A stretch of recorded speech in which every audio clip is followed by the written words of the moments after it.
Hey, it's Nikki from Mums at Rave. How's everyone doing? Hopefully, Instagram's doing its thing and telling you that I'm on live. I'm doing another rave and chat with another fabulous woman and mum from the music industry, Princess Nyah. I'm just waiting for her to request me and then we'll get going. Going to be asking her lots of questions about mum life and being a woman in business and in the music industry. So yeah, hope everyone's having a good day. It's the last day of school for me today, so let me view that request, go live, it'll work and everything's cushy. Hopefully people can hear me. Hey! Oh, have you? You've caught me putting on the lip gloss. There I am. It says connected. I was thinking, oh.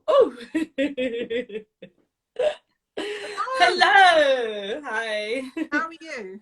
I'm good. It feels so weird to be at the bottom of the screen. I'm just adjusting my camera a little bit. There we go. You host chats, don't you? Yeah, I've been hosting them. So I think this is like my second live that I've done on someone else's. So it always throws me at the beginning. I'm like, oh, she's at the bottom.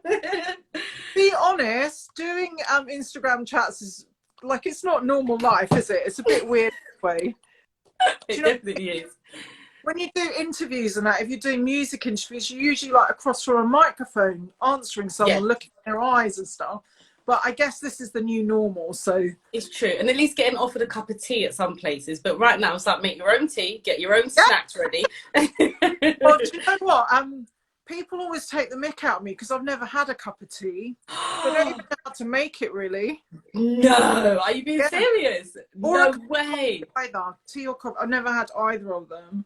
Oh my gosh, yeah, no, I was a teaholic for a long time, and now I've moved on to latte. So yeah, but stay away. If you haven't started, don't start now. Yeah, it's not for me. So welcome to Mums at Rave, Rave and Chat. Thank you for having me. Thanks so much for doing this. I've had some really interesting women on, so I was so happy when you said you'd do it. And also, because I've been in the music business for 20-something, more than 25 years, Wow. I'm really passionate about having other mums in music on and just telling stories. And like, basically, I don't think there's enough visibility of us. I agree. So I'm quite passionate about that. So I was so happy when you said that you join. The first thing I normally do is just ask my guests to kind of introduce themselves and just tell us a bit about yourself, really. Okay, well, my name's Princess Nyah. I'm a recording artist and I'm an entrepreneur. For the last decade and some, I've got my own label, so I release music independently. I have a fashion business called Bingy's Boutique, and I had my daughter in 2017, which propelled me into launching a new business, which is called Tribe, which is a parenting site for parents that are like me, that are not scared to tell their kids to bog off, and mums that still don't want to be called mum sometimes, they just want to be themselves. So that's pretty much it in a nutshell. Yeah. So that's interesting you said that, because that's one of the main things behind Mums at Rave as well, is that I really felt like I didn't want to lose my identity when I became a mum, and everything was so strange for me, but I was still DJing up until like 4 days before I gave birth. Oh my gosh, wow. At festivals, on tour, in tour buses and stuff. And then I had my kid and I nearly didn't make it. And then I was kind of like reassessing who I was. And, you know, like sometimes you can get postpartum or things happen and women lose their identity, don't they? Yeah. So part of Mums at Rave is really shouting and screaming from the rooftops that you don't have to give up who you are. And you can actually pursue your dreams and become even better once you're a mum.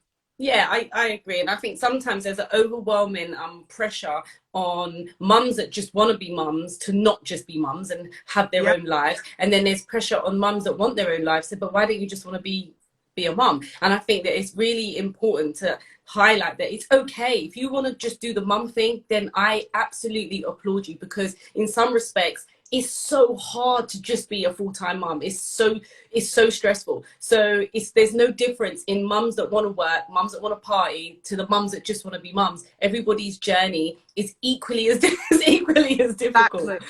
You know. And I think also we've got to stop giving ourselves and each other a hard time, right? No, like stop judging and sort of saying this is the box that you should go in because you're a mum, or because you're a DJ, or because you're a singer or an artist, you need to be like this. Because it's just not true, especially not in this day and age. Do you know what? You're right, and I think that there was a massive stigma on being a recording artist or being in the entertainment industry and being pregnant. I think that when Cardi B was pregnant, I think she shifted a lot of the perception of being a working woman and carrying a child at the same time. Because even when I got pregnant, I never put it out anywhere. I thought, I don't want to let people know that I'm pregnant because they might not want to ask me to do the feature. They might not ask me, oh, can you print these t-shirts? They're just going to assume that I've got a lot on my plate and I'm not going to be able to handle it. And I think that perception is slowly being torn down with conversations like these, and women being visible when they are pregnant and still smashing it at the same time and not hiding it. So, you know what? I felt such a responsibility. I had my baby 2014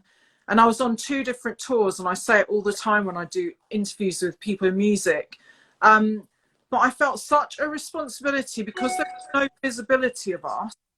And pregnant women being on a stage at a festival or being on a tour bus, I felt like I'm going to post all the pictures of me pregnant in the DJ booth. I'm going to be like a warrior for this, you know what I mean? Like, I want to see more representation, because a lot of women in music, like, if you think back, like, I'm a lot older than you, and when I was DJing in the 90s, there was hardly any pregnant women in music. Anywhere. And if they get pregnant, if they were in bands or girl bands, I know people that have been told, oh, you can't have the baby, you're going to have to get rid of it. And that was a lot of pressure on us. So we almost had to make a choice back then, career or kids. And that's part of the reason why I had my baby at 40, is because I was just like, well, it's now or never. But a lot of judgment, I think, and what you were saying about, you know. But you know what? It's funny that you even mentioned that. It's like one of my friends. She's a film writer, and she's like, she's turning 40 this year, and she was just like, you know, like, I haven't got children, I haven't got this, I haven't got that, and I just thought things would be a bit different by now. And I said, yeah, but we set ourselves up for these huge roles in like our industries and careers, and we want all of this stuff, and we heavily put our lives on hold while pursuing that, because we thought back then that you couldn't have it all, because it's one or the other. You don't. I remember thinking, I don't want to be a teenage mom. Like, even when I got to my 30s, I was still like, I don't want to be a teenage mom. So yeah, but you're never going to be a teenage mom now. But it makes you paranoid. It messes with your head a lot of the time, because it's only women in the music industry that are told this stuff. Like guy DJs, for instance, can have loads of kids and go out and be on the road, and they're, you know, they're still getting the same bookings, whereas women, so true. Firstly, your age is always mentioned. Secondly, it's like once you've had a kid, oh, you can't cut it anymore. There's different standards for us, you know. There is. And I think as well, especially aesthetically, like there's a massive pressure on you to have this snapback and look amazing straight after giving birth. And, you know, you've got all these images of women in the hospital with their lashes on after they've just given birth and everything. And it's like, yeah, but this is really unrealistic.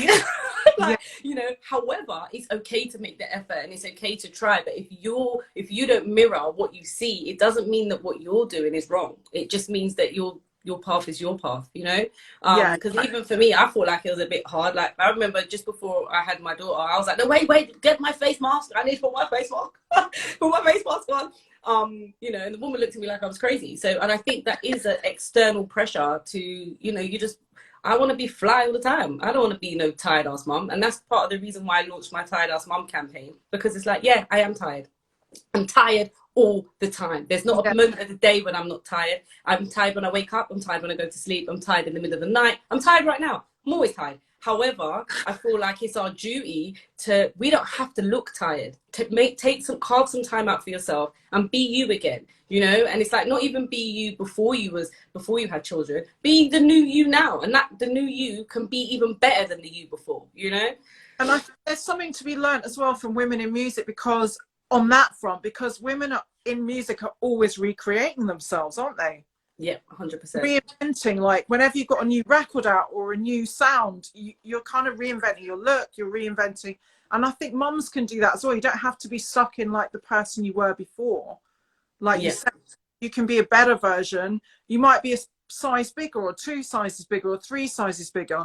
You just got to grab it, I think, and just be like, okay, this is now, like, yeah, I can. Yeah, and I think as well, I think there's a massive perception of having a child, and every fear and ideology you have of being pregnant probably doesn't happen. Everything else will happen to you, but not everything that you envisage. Like, I was so paranoid about so many things, and all the things I was paranoid about, none of that happened. A load of other shit happened that I was not prepared for, but the stuff that I was over obsessing about didn't even happen. So it's like, just, you know, just forget it. Like, just don't even, just go for it, you know, and work it out on the flip side.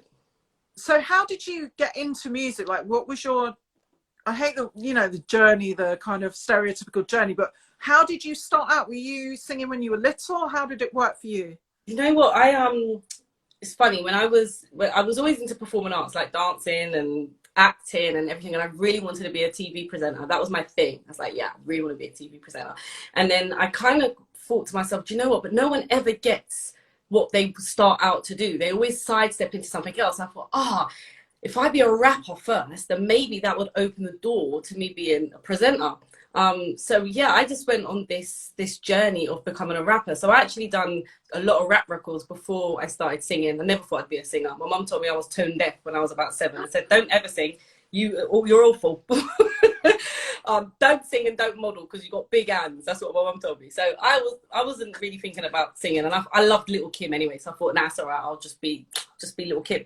So recording loads and loads of I done like a mixtape. My name was The Ghetto Princess. So yeah, I had my own mixtape out, and then I joined a group with 2 boys, and we had a hip hop group, and I was doing a lot of records with them.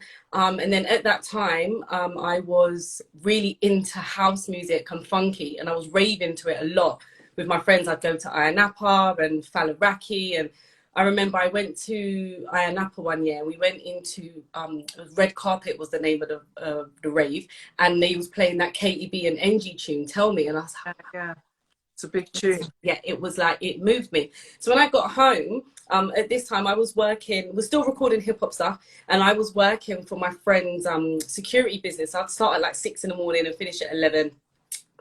And then I remember driving home, and I just had this idea for the song. I wrote it on the back of an envelope, and then I called the boys who I used to go studio with. I was like, I've got this idea for a funky house song, and they were like, we don't make funky house. I'm like, yeah, come on, just try. So anyway, went to the studio, and I say studio loosely because it was a bedroom and a bathroom. Bathroom had the microphone in. Told them what I wanted to do. We listened to a couple funky records. I think Nyah had a couple songs out at the time, and then Frontline was born. Done that song, started handing it out, and back then it was real guerrilla. Like, I literally went to all the funky house raves with CDs, would hand them out, told them it was my artist, didn't want to say it was me because I was still a rapper in my head. I thought, I don't want anyone to know that I'm trying to sing. And that was basically it. That catapulted me into just a different arena. Lots of just doing loads of shows, and then I just kept recording and kept releasing music since then. I don't think people quite realise, like, when you're independent artists release your own music, because that's what I've done for years as well as a DJ and producer, and also DJing and doing club PAs, it is the Wild West a lot of the time. It is. It is. I bet you have loads of stories.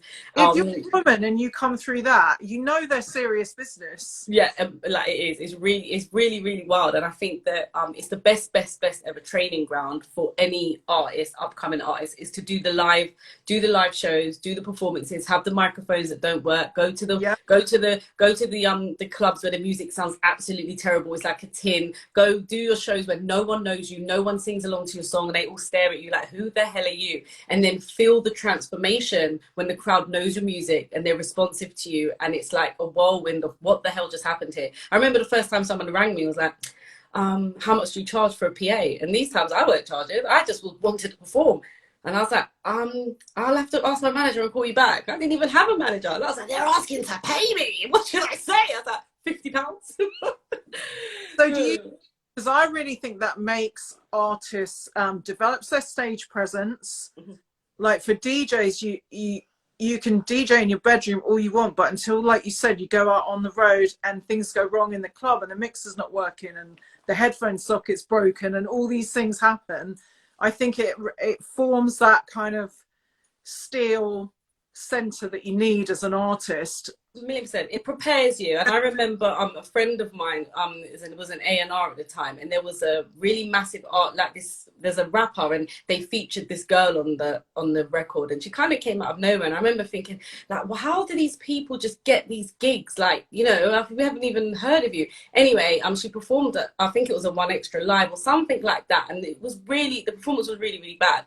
And he was explaining to me after, he's like, yeah, because she's so new. She's so new. She wasn't prepared for the magnitude of what it takes to, you know, command an audience of that, you know, that stature. Like there's like over 12,000 people or something there. And you're at that stage, if you go in too high, you're just not ready because you haven't been. And then once you peak so high and you've performed at these bigger shows, you have this thing about you as if to say, well, I can't do a club with like 50 people now because I've already performed here, and it kind of sets you up for a fail. So my advice to a lot of artists all the time is do the groundwork. Like, you know, take the pandemic out of it, do as many shows as you can. Like if you research like the Beatles, I think they've done like 100 shows before anyone even knew who they were, and it just goes to show it's like the live show, the traveling up and down the country, running, trying to find a promoter to get your check after you've performed. You need to go through that. Oh yeah.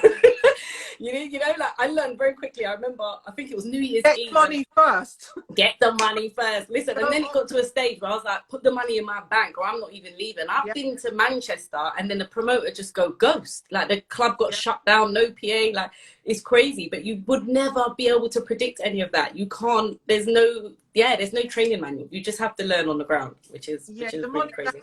In your account, that is like a big thing that I tell all DJs as well, like get your money in your account before you even go anywhere. Yeah, 1,000,000%. Yeah, and I think sometimes when you're on a come up as well, it's like you need the money. Like, do you know what I mean? It's like the shows and stuff are great, but then when you're self-funding, has there ever been any times where you've had to bring out the bad side on a promoter, and just because I have many a time where I've been to be honest, I've never been the bad guy. I always had a guy with me that was going to be the bad guy. And I'll tell you this one time, I remember, I think it was in Cambridge, we had a show and we got there and there was no one there. It was like a ghost town. It wasn't like the club was empty. There was no one there. Like was everyone somewhere else? I didn't even understand what happened. And I remember standing there and the DJ that was with me, he was the guy that produced the track as well. And I'm saying to him, get my money. He's looking at me like, what? I'm like, get my money. Because they're trying to reason with him to explain, look, this is what's happened. And he's like, I don't care. We've driven all the way here. Get my cash. And I remember, I'll never forget that day. That was so funny. He ended up getting it. They asked, could I perform? I said, I'll perform for you guys. I don't mind. I just need my check. It's fine. And there was another time, it was New Year's Eve. And afterwards, I remember performing. The guy was watching me perform. The promoter was all packed and everything. We'd done the countdown, blah, blah, blah. And then I had another performance. I think I had 2 shows still after that. And he just vanished into thin air, vanished. But we could not find this guy for love nor money. And then we finally found him. He was in the back room somewhere. And it's just like, as a female, like when you're going around, it's really important that you have people with you. Like you don't need a massive entourage, but it's really good to have somebody who can act in an authoritative space, because you can get taken advantage of. Do you know what I mean? Because it's easy for them to slip away. A lot of people don't even understand. Sometimes it's dangerous for us. Like I've been DJing 27, maybe more than that now, years, since I was a kid, basically. But yeah, a lot of times I'll roll to gigs because I was doing so many of them. I can't always have backup with me or a guy with me. So I had to learn very quickly how to handle people, how to embarrass them into paying me, but they still try it all the time. Yeah. And I think that's just a lifelong lesson. It's like, have your black and white businesses down pat before you step out of the house. And then at least you ain't got to worry about that. Because I remember after that, I think after the Manchester thing happened where they shut the club down, I remember thinking, yeah, but if I'd have got all the money in advance instead of half, then even if they shut the club down, it don't matter because I still got paid. Yeah, exactly. So as you said before, it's all just trial and error and a learning curve and knowing what you're happy to accept and what you're not happy to accept.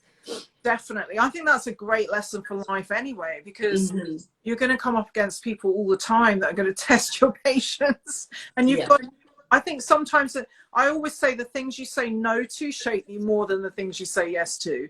Because you Yeah. can say yes to everything, but if you're like, no, I'm not accepting that. This is how much I charge. Yeah. Put the money in my account.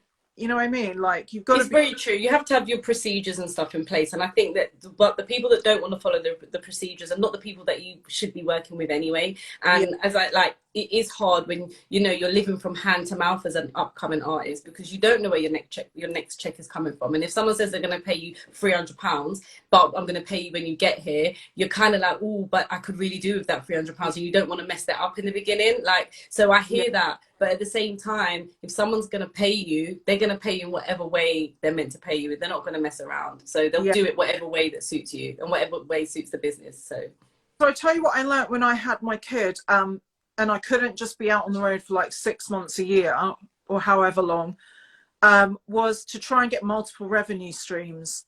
And it sounds like that's what you did too. Tell me about your business, like all the different. well, before I had my daughter, I already had my business. So I started up Bingy's Boutique, my fashion label, in 2010. And I had a business before I was a recording artist. So having another income was always really, really, really important to me. But not only for the income side of it, because I really, really enjoyed it. I loved running a business. There was times where I was going to work for the whole day, managing my team, and then going to do a PA in the middle of the night. And I had a t-shirt printing business. So I was doing a lot of merch for a lot of artists. I still do it.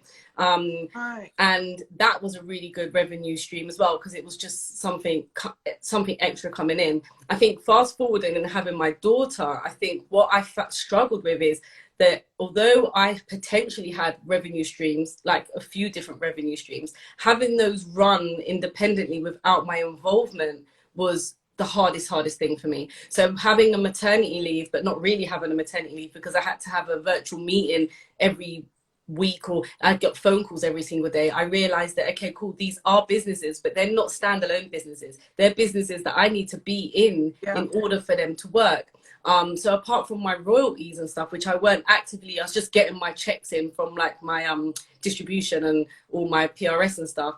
That was like, there was no source of income unless I was playing a part. And I think that really woke me up a lot. And then that's what made me sell my business. I literally sold my printing business. And I sold it with the means to still get residual income from all of my clients, because I still have clients, people still come to me for printing. And I think that helped me shape where I was going in the future. And I'm still on the journey. I'm not there yet. I haven't fully figured it out. But I do know that it is really, really, really important, because you sleep so much better knowing that you've definitely 100% got income coming in from different things. But there's no quick way to do it. I think for me, one of my biggest plights on Tribe is teaching our children financial education and wealth techniques from when they're babies, so that by the time they get to their 20s and they have money, they know what to do with it. When I got to I think I was about 18 or 19, and I'd saved, because my family always taught me to save. But they didn't teach me about investments. So I saved all my money, passed my driving test, boom, went straight to Peugeot, brand new Peugeot 206, cost me £8,000, bought it cash, no finance, that blew my savings, not realizing that I could have invested that into a property or something. And then fast forward another 20 years, you're a bit comfortable because you've got another residual income coming in. So I think there's a lot. And I think that if we teach our children to set things up, then they're able to follow their creative dreams without worrying about having to pay for stuff. And I think that's a massive difference between a lot of upcoming artists now than that could be in the future if we set the children up right with the right frame of mind. If that makes sense. Only children, I think women, because women get less pensions, they have less savings because they take time out of their jobs to bring up kids. In the music industry, there's only 2% women are producers. I'm in that 2%. We get paid between 40 and 70% less. It's crazy. So it's important for us to know how to manage. It's true, and even that, I remember my nan told me she gets, my nan and granddad are married, and my granddads, they're like in their 80s now, but my nan said she gets 50% less pension because she's married. 50% less. And I said, huh? But why? It's crazy. She's married. And I feel like the first generation that could actually go out and do all this stuff on our own as well. And like, just, I know like people before, like my mum was a businesswoman, my grandma owned a business, so I had good examples. But like you said, we're never really taught how to invest or make that money make more money. Yeah. And even women getting together as well, like guys will be getting together all the time making money together. But this is the thing, and I think women are scared to talk about money. And like if you go to, and this is like one of my things that, you know, like all the mum groups and stuff, I've never been like, I don't want to sit and talk about the colour of your son's poo in his nappy. I don't care, you know. And I think this is the vibe that we've been exposed to of the mums group, mums net and all that type of stuff. That is just not my vibe. And I believe that there's a what you're doing is, did I freeze? Yeah, I think so for a second. Oh, I can see the circle. I can see the circle. Oh, we're back. I think the vibe is just about having those open conversations. Like, and I think, especially with like my friends, like, I'm not scared to talk about money. I'm like, yeah, I'm trying to make this much money this year. I'm trying to do that. Yeah. I'm putting this into this. I'll send links about anything that I'm thinking about investing in. I'm a massive sharer, sometimes to my detriment, because I'm helping everyone else get over the wall and I'm not even over the wall myself. But I think that it's really important. And as you said, like men will get together, they get to business. There's no fraffing about. It's like, what? They don't like each other. They're like, cool. Exactly. You hit the nail on the head. It's not an emotional transaction. It's a business transaction. And I think that women have it in them. I think that we just haven't seen a tremendous amount of examples before us to be able to step into those shoes. I think that right now, with women like yourself, you're doing the groundbreaking, you're making the changes, you're, you know, having the conversations, setting up the organizations, being the poster face for someone else to look at and be like, well, if she's done it, how did she do it? And then you explaining, well, this is what I done, this is how I'm doing it, and exchanging that dialogue regularly, openly, and not being scared. Like, I'm not scared to say, yeah, like, I can't wait to make my first billion. It's not a joke. How are we going to make some bread? What, like, do you know what I mean? What are you doing at the moment? What are you into? Like, what's happening? And I think that the more conversations women have like that with each other, the better. And, you know, and not to be scared of taking a loss. Not all business meetings and men that do business go well. Sometimes you lose. Sometimes things don't go well. But it's not emotional. It's just business. It's the way that it is. But I think women sometimes generally just a bit more emotionally attached to a situation over just being attached to the money.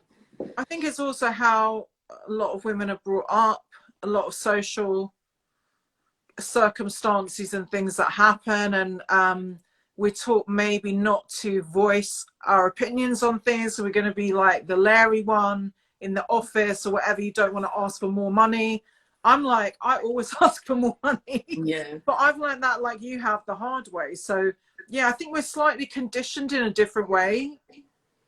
Sometimes. Yeah, and do you know what as well? I think for me a long time, I never saw myself any different to my male counterparts. And I think that's a failure in my opinion. I think it's very naive, should I say. Maybe not a failure. I think it's very naive. I remember being interviewed a lot. Like, how do you feel like on a lot of the lineups I was doing at the time, I was the only girl. How do you feel now? I don't feel no different. And it's like, but you might not feel different, but there is a difference, because I didn't know how much everyone else was getting paid. They was probably getting paid way more than me.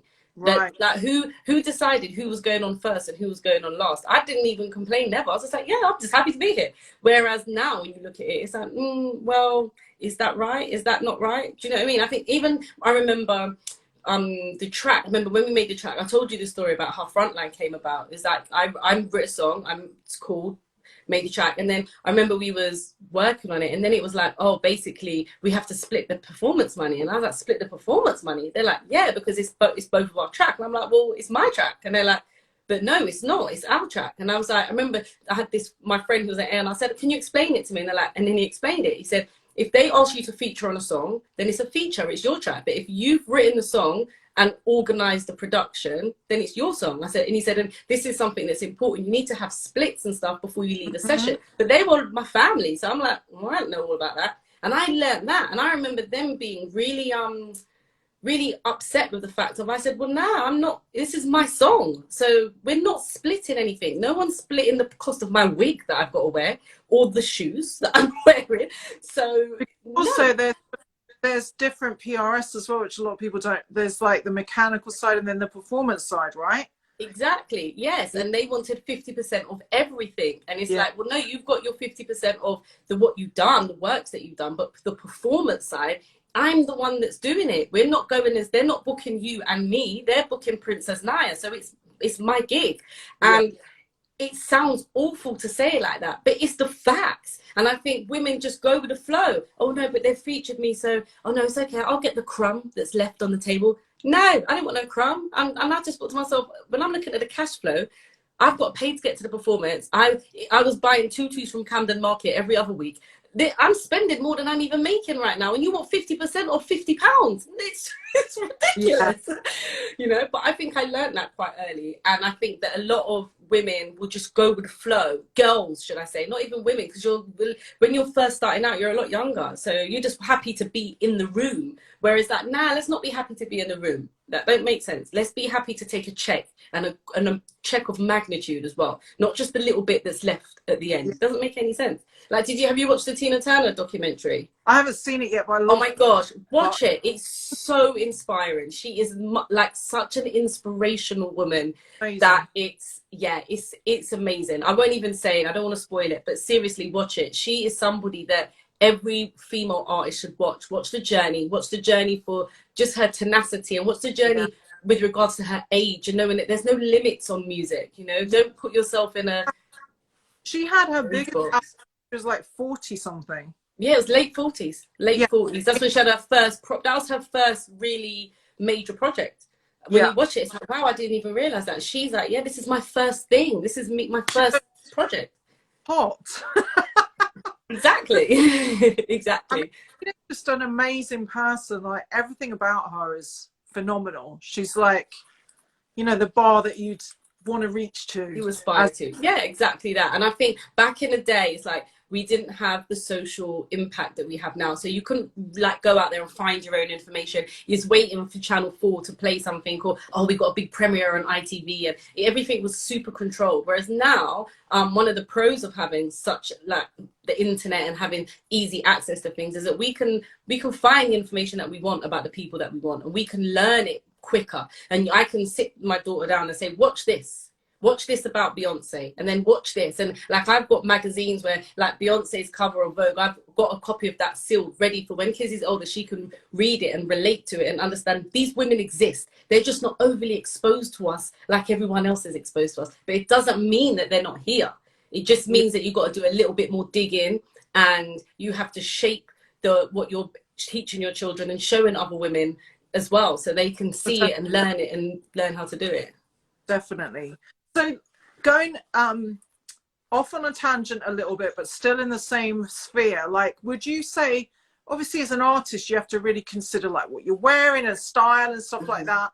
And I had another raving chat with Jamelia a few weeks ago, and she was like, I just don't care about style and clothes. Like, she was just like, not at all. Are you that? Because I'm very like about. Yeah, do you know what? I think it's everyone has their own like thing that makes them, you know, that thing that you enjoy. And for me, I love a bit of glam. I love a glam squad. And it's funny because I'm not a girly girl, so I don't get my nails done and all of that stuff. But when it's time to do a shoot, I love being in front of the camera. My partner's a photographer, so he probably hates me all the time. I'm like, hey, can we do a quick photo shoot outside? I love it. And I don't know if that's a female thing or if that's just a me thing, but I love presentation. I like the way things look. I like to, I just love it. Like, I've done my tired ass mum photo shoots were inspired by Rihanna. I saw a picture of her holding 2 rubbish bags. I think did you see it? Yeah, I think it was about I'll tell you why I saw it, because we did a Mums at Rave Take the Bins Out challenge last year. Oh yes, you said, yeah. And the mums showed out, like they were voguing, they were doing videos, like they shot them like mini films. It was amazing. Oh, that's awesome. And then this is it. And then I saw yours. I was like, I gotta get her on. No, I really appreciate you reaching out. Like, so, and I'm like, everything that you've already done is everything that I'm trying to do. It's like just being able to allow a bit of fun, feel sexy if that's your thing. You don't have to if you don't want to, but if that's your thing, then don't feel ashamed of that. Like, I know Kim Kardashian gets a lot of slack about how her sexual photos and, oh, but you're a mom, so what? Like, if that's what she wants to do, then it's her choice. And what is for her might not be for everybody. And for me, it's just being able to put my red hooker boots on. You know, I'm in the middle of Oxford Street, got a couple of rubbish bags. Like, it's fun and I enjoy it. And if that's what you enjoy, then why not do it? Like, you shouldn't have to conform, or I'm not going to put a cardigan on because, do you know what I mean? Or I'm not going to, like, I see all the mums turning up to everyone's on the nursery run with their Nike leggings and the workout trainers. That's just not my vibe. Like, I even remember taking Kizzy on the school run and saying, you know, I will never go to the school looking like a scumbag. Yeah, the other day, I was the total scumbag, you know, like the day got the top of me and got the top of me and I'm walking up thinking, who have I become? I'm letting myself go. No. Oh, so, you know, we all have our days. It's tough. Spinning all these different plates is tough. Did your style change at all once you had your baby, or were you just like, no, I like the same things, like I'm going to be the same person? No, yeah, I think pretty much the only thing that would transform my the style is if I start seeing too much cellulite on the bottom of my back of my leg, and my shorts might come down a little bit because I love my batty riders. But no, I don't think so. Nah, not at all. Like, I took my daughter to Disneyland year before last, and I made her matching little pink bodysuit with her little shorts, and I love it. Like, I love it. And I had my daughter quite late, not early. Like, a lot of my friends had their children in their early 20s, and I was pretty much like you. I to be honest, I didn't even think I'd have kids because I just thought I'm on my career. I love myself. I love being myself. I love being by myself. I love doing adult stuff. I like doing couple stuff. So I didn't really envisage it. So when it did finally happen, there is that moment of, whoa, okay, so what happens now? And then literally I had her, within a couple of weeks, I was back performing. Nyah had a show, I performed, and that really helped me remember who I was immediately. There was no time to get confused. This was it. It's like, yeah, I've done the breastfeeding thing. Then that's it, babes, you're on the bottle now. Mama's got work to do. It is what it is. And I think that having a conversation with yourself, living in your job as soon as you can after, so you don't forget, is probably my top tip. Because I think if I'd have waited any longer, you do get to the stage where you haven't slept for three or 4 months, and then you're thinking, what the hell? What day is it? Like, what year am I in? Because you get lost. So I think tapping back into whatever it is that creatively fuels you, as sooner you can do that, the sooner it helps you sustain who you are, and also it can align you to who you want to be. Because you might do it and think, I don't even enjoy this anymore. I just want to be at home with my baby, and that's fine. That's true. Absolutely fine. So what advice would you give to a mum who's lost their mojo? I think doing a vision board is really important. I think doing a parent vision board. So I done mother's vision board. So I done a vision board on the type of mother I wanted to be, who I wanted my daughter to see. And then I done a vision board for my life, which has a little bit about being a mum, but more about the stuff that I want to do and the person that I want to be and the imprint that I want to put onto others. And what is the service that Nyah can give the world? Because before my daughter, I was providing a service, be it that was singing, I was helping with merch.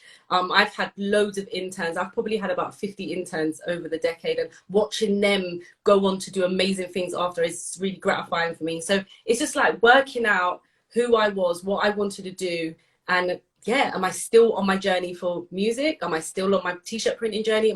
Do I still want to be a fashion designer? And then working it out, saying, okay, actually, I don't really want to do that bit anymore. I don't enjoy that, but I really do enjoy this. And then working it out like that and revisiting it. Just because you've done one vision board doesn't mean that is it. It's going to adapt. Things change all of the time, you know? Like, it's just the way it is. I've had drink water on my vision board for, I don't know, a decade. And it's only this year I started really taking it seriously. That's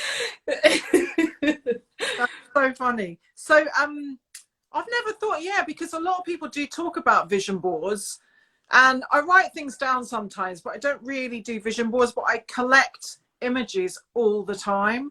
So I guess it's quite. But that is vision boarding. Everyone has a different way to regurgitate it. Do you know what I mean? Yeah. It's like what works for you. Some people, like one of my best friends, she's a massive journaler. She'll journal, writing journal. I will journal for 3 days and then I won't pick it up for 3 years. However, I've got pictures and I'm cutting out and that's my thing. So I think for each individual, it's just finding out what you enjoy doing and then in expressing yourself through that, finding out, thinking where you want to be in 10 years time and then navigating yourself in that direction, and not putting pressure on yourself either, you know. Like I think one on my vision board I've had for my old one, I had a Bentley GT. I was like obsessed with this car. This is the car I want. This is the car I want. I love it. Now I've changed. I want the Bentley Bentiaga because it's like, okay, I've got a kid, need a bit of space in the truck, in the back. Do you know what I mean? I need that space for when I go to the park. So yeah, it's just about just identifying stuff that you want and also not being scared to backtrack in order to set yourself up for that. Because if you see me driving around now, I'm in an Astra. Yeah. Like I've got a little run around because I'm thinking, right, in order to get to my big goal, I need to backtrack a little bit now and prepare my money in different ways so that the next 10 years are going to be really, really fruitful and not just flossy for the moment. You know, I saw a post that Lethal B put up one time. He's like, you know, I had to go back to an E-Reg and now he's doing Rari workout. Do you understand what I mean? It's like, oh yeah, but these are first world problems at the end of the day, aren't they? A million trillion percent, a million trillion cars. So we are exactly. You got to always look at your blessings as well, I think, and think, God, I am pretty lucky. If you're healthy, got a house, you know, you've got nice clothes and a car, you're doing pretty well. You're doing better than most of the world, aren't you? It's really, really true. But then at the same time, it's like, don't limit yourself just to be humble. Like like, it's great. Like I'm really appreciative. But I think one of my driving forces is looking at how much further I'm going to be able to push my brain to make something happen. And one of my value factors for myself that I really enjoy is I enjoy the solution part. I enjoy having the issue and the problem and then working it out. And I think even before the success hits, it's like that bit of working it out really does it for me. So it's like, you know, working out what does it for you and how you can live through that every day in order to get closer to your dreams, basically. Do you know what's funny is that all the women in music that I've interviewed have all had a similar thread running through where they're very solutions based. And maybe we take so much rejection as well. So we just figure out, right, how are we going to get past this and make it work? Yeah, how are you going to pivot? Very strong characters and very much like proactive, like not positive in a like, you know, kumbaya type way, but just like, right, how can we get shit done? Yeah. And even down to like when I ask people to do interviews, women in music are like, yep, bang on it, and they'll give you the date and they'll be like, right, I'm there, and you never have to worry about them showing up because they're used to doing shows and like going all over the place. Do you know what I mean? Yeah, it's true. Yeah, no, I hear that. I do. But at the same time though, I think I've been booking females for my lives on a Tuesday, and all the dads, I wasn't meant to do dads first. I was just doing everyone, but it just so happened the dads were quicker.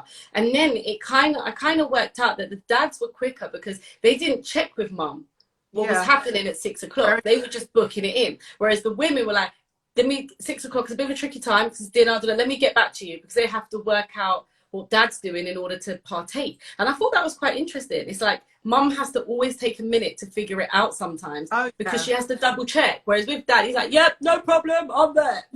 Yeah, you're 100% right there. Listen, I just want to shout out Jade because she's like a founding member of Mums at Rave and she comes on all the lives. And also Zest.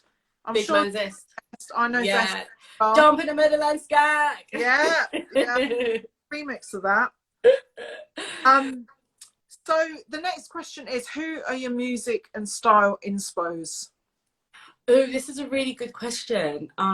Okay, so when I was growing up, Nina Cherry was probably one of my biggest inspirations. Still love her. I've still got a cover record that I've done with one of hers. I never released because I was too scared if I didn't do it to her satisfaction. But really love Nina Cherry when I was really little. And then as I grew into my teens, I was really into like a lot of rap. So like I was a massive Little Kim fan, Nas fan, Jay-Z fan. So I listened to a lot of hip hop, loads of that type of stuff. And then as I've matured, I would say like I've kind of still listen to a lot of old school stuff. I love it, like lots of old school music. And yeah, I would say that's probably Lauryn Hill's probably one of my, like, when I was going into labor with Kizzy, that was the music that I had when I was giving birth. And I remember when the guy come to do my epidural, he said, I've never in my life given an epidural listening to the Fugees. This is a first. I remember I DJ'd her, I think it was her first album launch for the Miseducation album. Wow. But I've met Little Kim a few times. She's absolutely tiny. Is she really, really, really small? Oh, like I'm 5'10" and I felt like an actual avatar. They were trying to take a picture and I'm like, you know, you got to hunch over. So cute. She's so cute. So I met her a few times, and then I've obviously I know Nas, who's married to my best friend. Talk about that. And Jay-Z I've DJ'd for a few times as well. All very interesting characters for sure. Wow. But yeah, Little Kim's in one of my next questions as well. So off the back of those musicians, what are your go-to raving tunes? I think for the raving, I'm still a massive funky house fan. Like, I really love house music. I love funky. I love house and garage. I'm like a massive Heartless crew. Like, love Heartless. I'm like anything like that. Like, yeah, Little Man.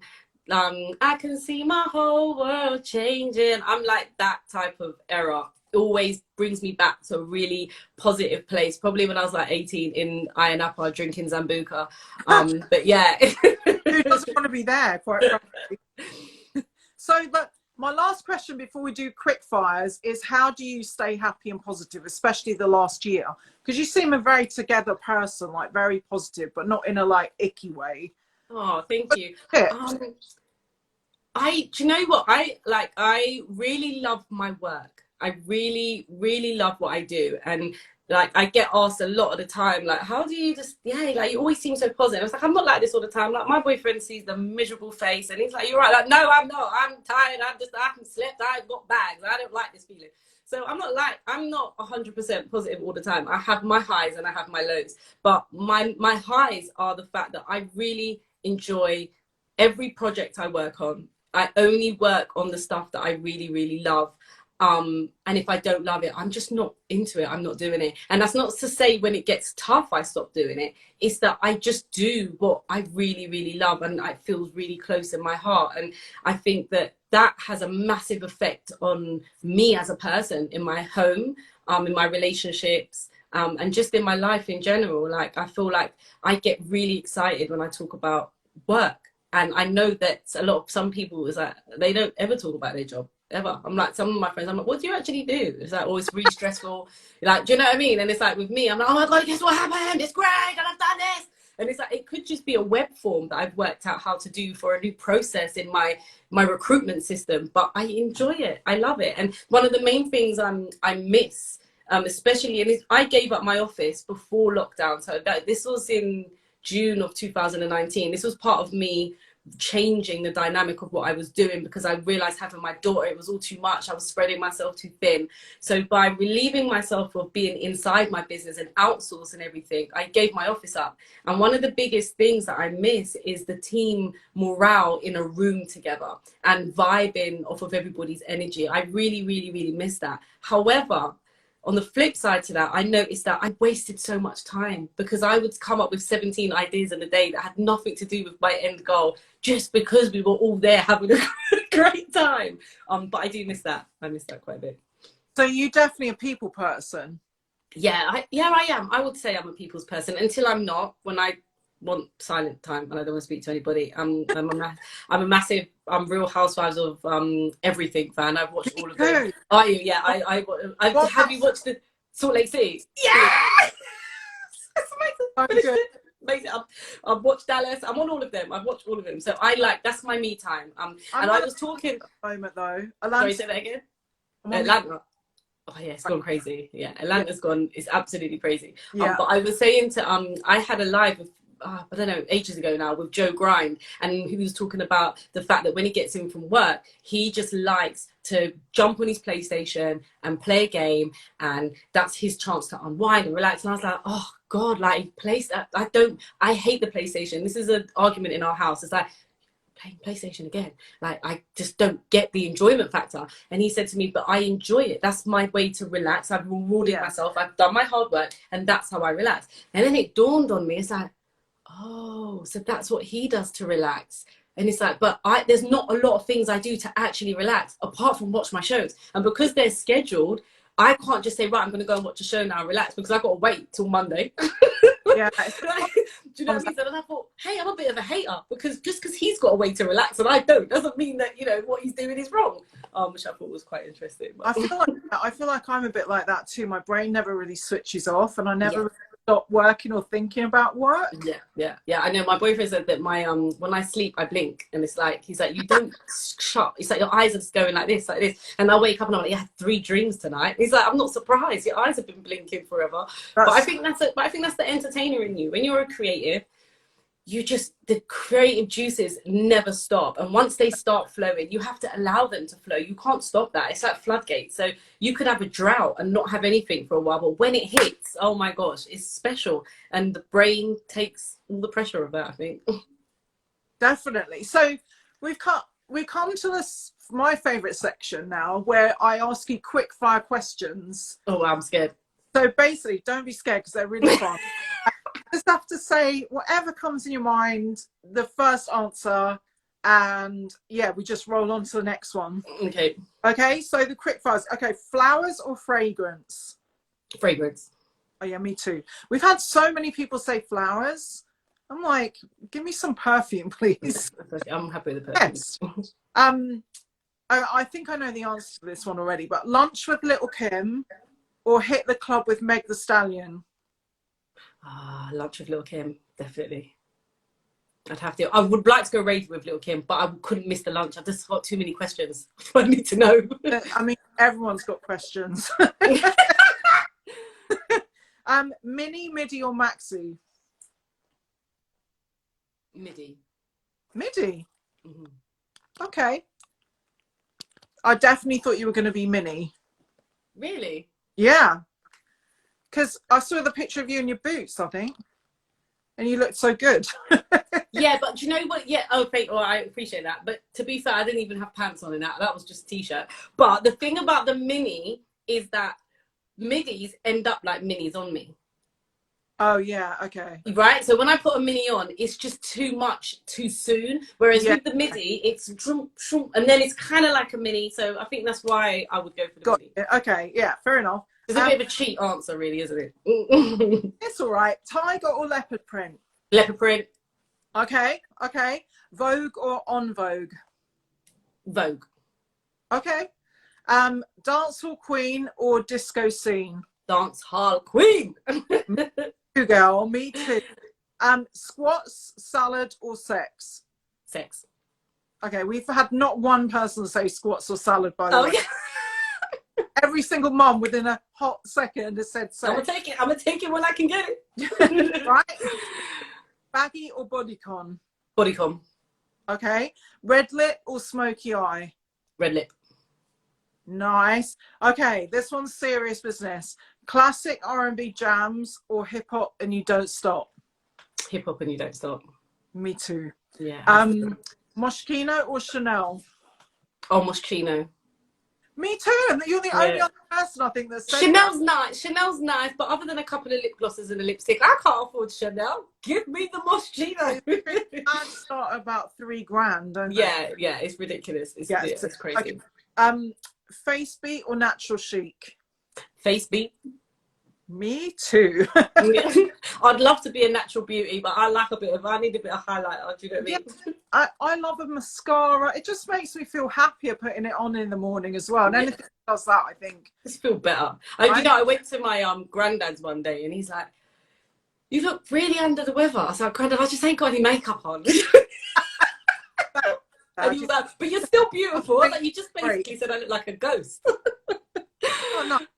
Trust your family to always give you the real deal, though, right? Yeah, exactly. Two-step or dirty wine? Oh, it has to be the dirty wine. I agree. Kitchen disco or rave till the cops come? Rave till the cops come. Amen to that. Hopefully it will happen again soon. Yeah. Okay, this is the last question. It's very serious. Netflix and chill or sleep and vitamin pill? I don't know what sleep and vitamin pill means. It just means the sensible option of getting your sleep and taking a vitamin pill. I'll rip that Netflix and chill. Yeah, obviously. Yeah. Mums are very bereft of sleep, right? So yeah. But it doesn't work. You don't go to sleep when you're meant to go to sleep. You just can't. You fall off, and then you hear your kids snoring or coughing or splitting or up in the middle. Can I get some water? It just never happens. So like, I've tried all the sleep, every type of sleep advice I've tried. It doesn't work. I know. I just think that's our lives now.